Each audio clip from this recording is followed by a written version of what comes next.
Lors de ces derniers jours ont encouragé d'autres élus à instaurer un couvre-feu.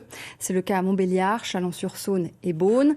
Hier soir encore à Dijon, des affrontements ont eu lieu entre forces de l'ordre et émeutiers.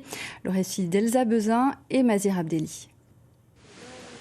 Un camion en feu à quelques mètres des immeubles d'habitation et des policiers déployés pour sécuriser la zone. Nouvelle flambée de violence dans la cité de la Fontaine-Douche, sous le regard des habitants sidérés. Cet homme a dû quitter son logement à la hâte pour venir protéger son véhicule. On a entendu un boom, quoi. On a sursauté dans le canapé et ma compagne elle s'est mise à la fenêtre. Elle me dit « Ah, il y a le feu, il y a le feu !» Et moi, comme j'ai ma voiture là, on descend pour voir s'ils foutent pas le feu aux voitures, quoi. Depuis mercredi, plusieurs quartiers de l'agglomération dijonnaise s'embrasent. Au Grésille, à Quetigny.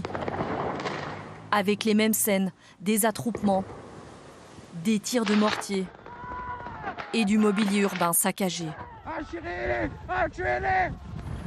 Des bruits d'explosion au silence du couvre-feu. Au Pré-Saint-Jean à Chalon, depuis hier soir, les habitants ne peuvent plus sortir entre 22h et 6h du matin. Une décision prise par le maire pour calmer les tensions.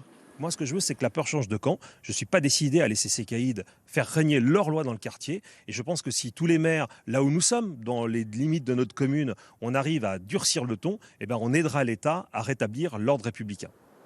Une mesure bien acceptée dans ce quartier de 6000 habitants, où les actes de violence se sont multipliés ces derniers jours.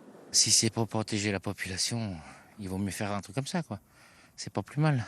Pour éviter justement des débordements et d'autres situations qui peuvent être dangereuses. Un couvre-feu qui semble avoir fonctionné à Chalon.